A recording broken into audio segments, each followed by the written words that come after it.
Hello and welcome. Today's number is 159. This is our question number 159 for DevOps and SRE interviews. This is how we prepare ourselves for interviews so that no matter what the question is, there's a high chance that you know something about that or something around it so that you can intelligently answer the question. That's the goal of these videos that I'm making. If you're new to the channel, please subscribe. That's nothing for you, but it's a big help for my channel. So that. Okay, as you might remember, I did some research on LinkedIn with a bunch of job descriptions and came up with 15 topics that are most important. The ones at the top are more important than the ones at the bottom, but these are the topics we should be focusing on, especially the top 5 or 6, for you to prepare for the interviews. Those are the topics that are important for different DevOps roles. Today, we're going to focus on number 12, Terraform. I'm really surprised that the data suggests that it's on number 12. Really, to me, it's like number 3 and 4, but that's my intuition, my experience. Data from the 35 job descriptions that I studied does not bear that out, but it is what it is. Okay, the question today is, how would you implement a Terraform pipeline? What I mean by that is, let's say that you have a Terraform code base that builds infrastructure for you. Oh, I forgot to do a slideshow. Let's do that. That builds infrastructure in, let's say, AWS or GCP or Azure or what have you, right?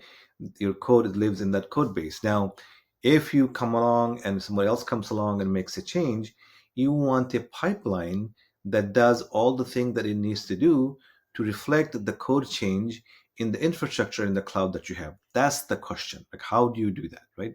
That's the question. Before I get to the answer, just a quick reminder to use floydspencer.com website to sign up for, sign up for a 1-hour session with Floyd, my career counselor.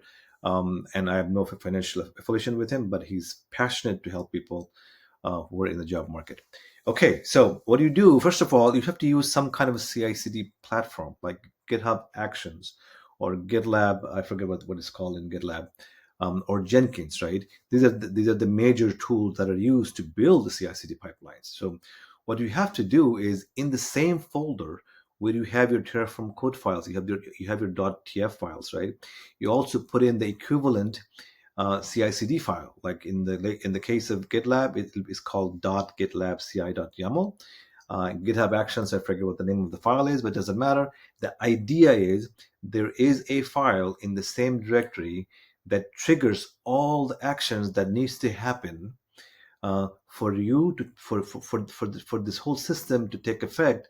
Your code change.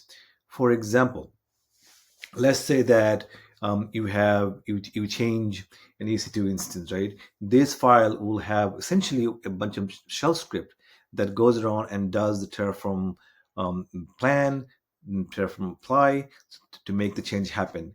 Now, whenever there's a CI/CD pipeline, there's some other things come into play, like security, making sure that automatically checking for security violations, automatically doing linting, and I should do a different video on what linting is. Linting is basically like making sure the code is in good shape, right?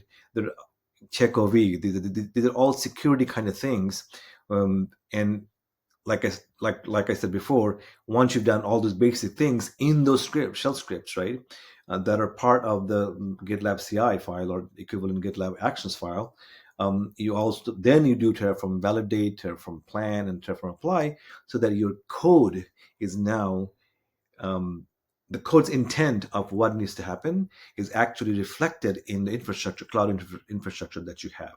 I hope that made sense to you. If this is useful, please subscribe, and I will see you in the next one. If you have questions, you can find me on LinkedIn or leave a comment below. I will do my best to answer your question in a timely manner.